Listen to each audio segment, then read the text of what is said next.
Harlem. Ellsworth Raymond Johnson, also known as Bumpy Johnson.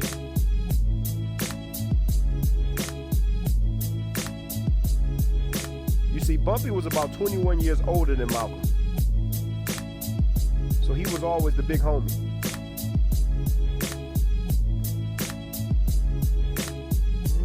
When Malcolm crossed over West Indian Archie, he was a dead man.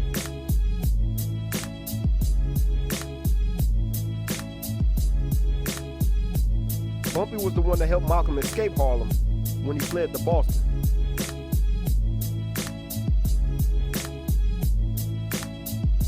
In the early 40s, Malcolm used to run the streets with Red Fox.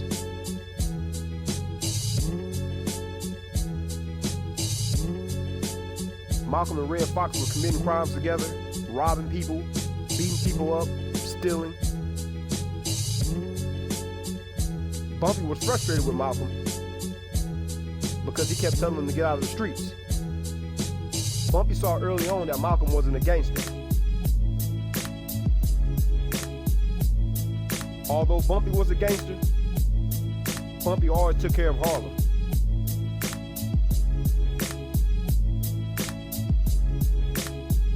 If Bumpy saw a family getting evicted, he would pay that family's debts.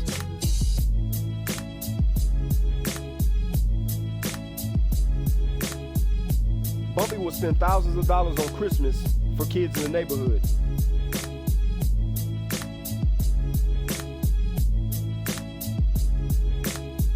On Thanksgiving, Bumpy would pass out turkeys and other foods for Harlem.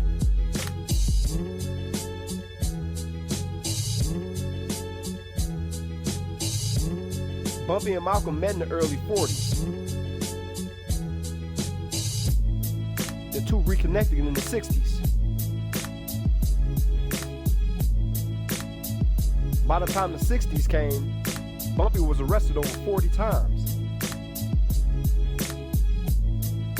Bumpy did time in Sing Sing, Leavenworth, Dannemora, and even Alcatraz. Allegedly, Bumpy was the man that orchestrated the escape from Alcatraz.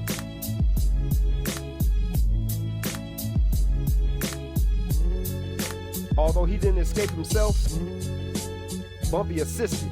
That was Bumpy, always helping out.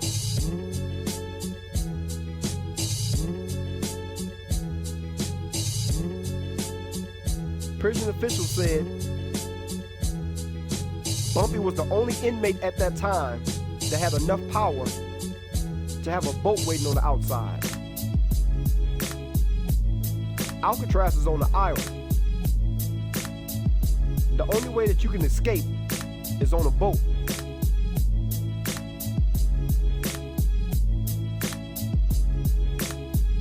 By the time the 60s came, Malcolm was a changed man. Bumpy was still that guy.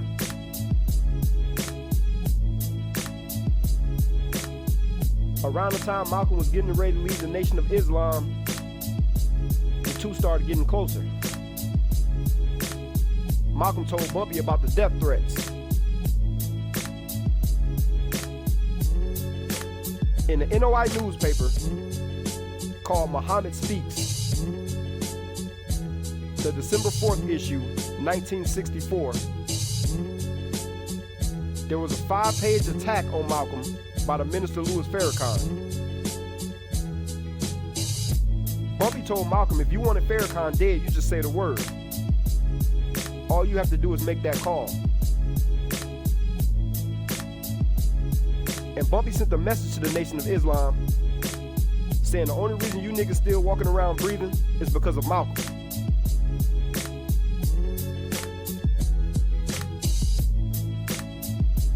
Bumpy was ready to go to war, but Malcolm declined. Malcolm said he didn't want black folks killing other black folks.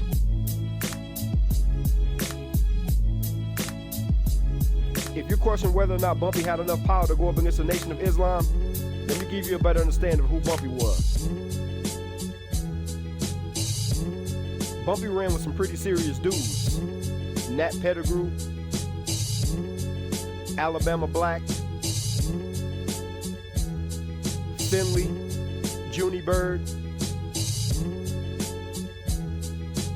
Poor Johnny, Vince Prince, Hoss Steele,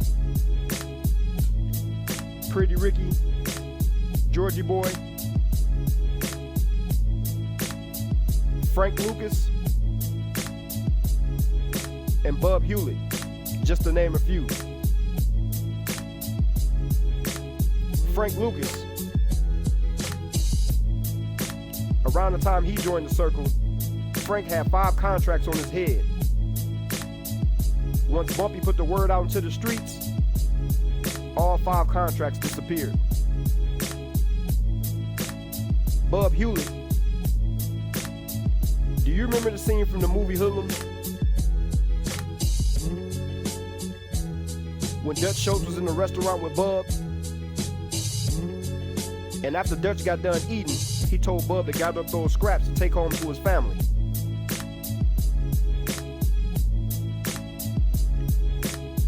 In Bumpy's biography, Harlem's Godfather, written by Bumpy Johnson, she said Bub would have taken a bullet before Dutch talked to him that way.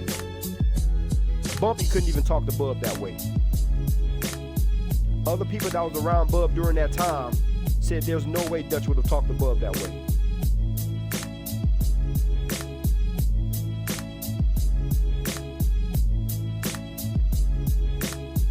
Bumpy also had the blessings from Lucky Luciano and the Genovese family. At this time, Bumpy was the only black man that can make deals with the Italian mob.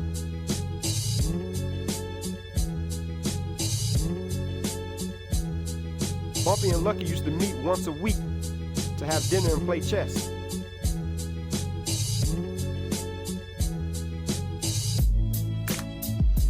Bumpy had got sent to prison, and when he got released after his 10-year stretch, Bumpy had gained so much weight, everyone was asking Bumpy what happened. Bumpy said he was in on the inside eating the Italian time. Bumpy said the Italians was getting food shipped in, and they were cooking and eating all day.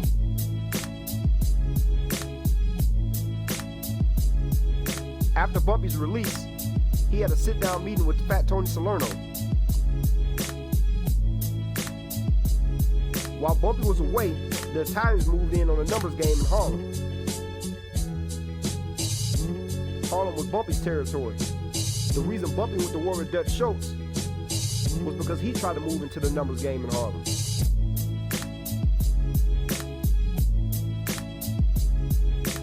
Dutch Schultz was a former bootlegger and driver for Arnold Rothstein.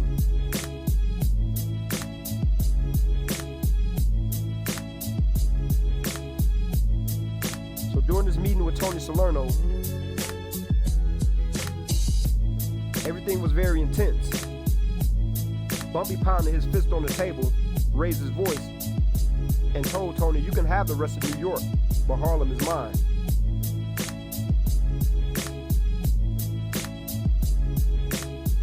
After this meeting, Bumpy sent the message to Lucky Luciano. Lucky sent the message to Fat Tony. Lucky told Tony, Bumpy is to get whatever he wants. This was the type of power that Bumpy had.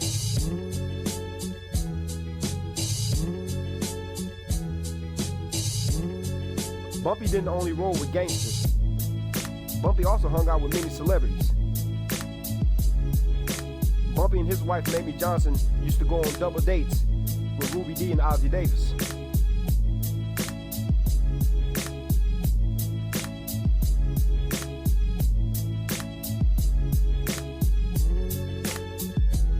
Before Malcolm's assassination, Malcolm wanted to distance himself from Bumpy for 2 reasons. One, he didn't want to get the press any more heat, and for 2, he didn't want to provoke the Nation of Islam by being surrounded by a bunch of gangsters carrying guns. Everyone knew Bumpy, and everyone knew Bumpy's reputation. And that reputation meant violence.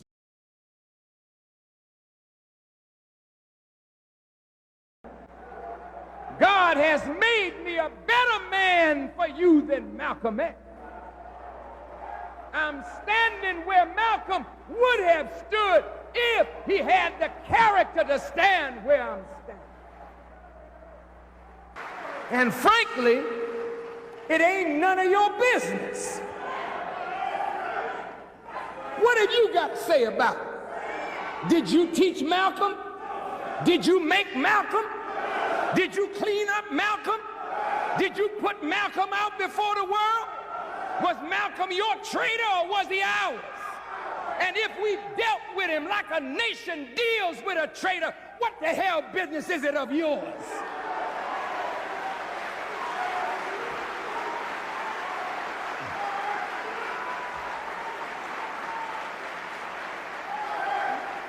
You just shut your mouth and stay out of it.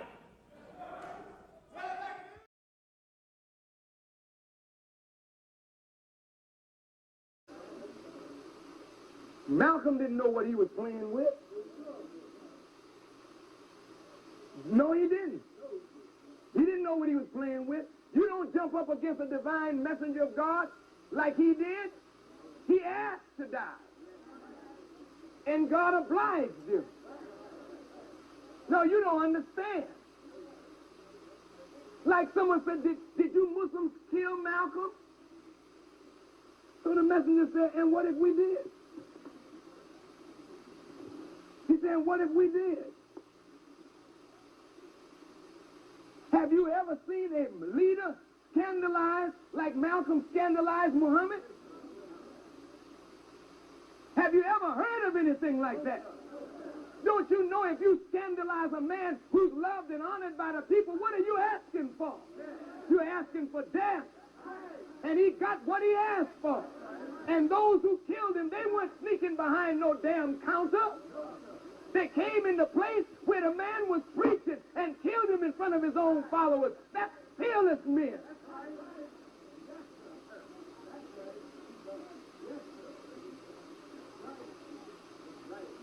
And those who were there to guard him, they were ducking. Damn cowardly dogs. Ducking and running under poles instead of trying to protect the man. And you say as your leader, you're a damn punk, you don't have no leader.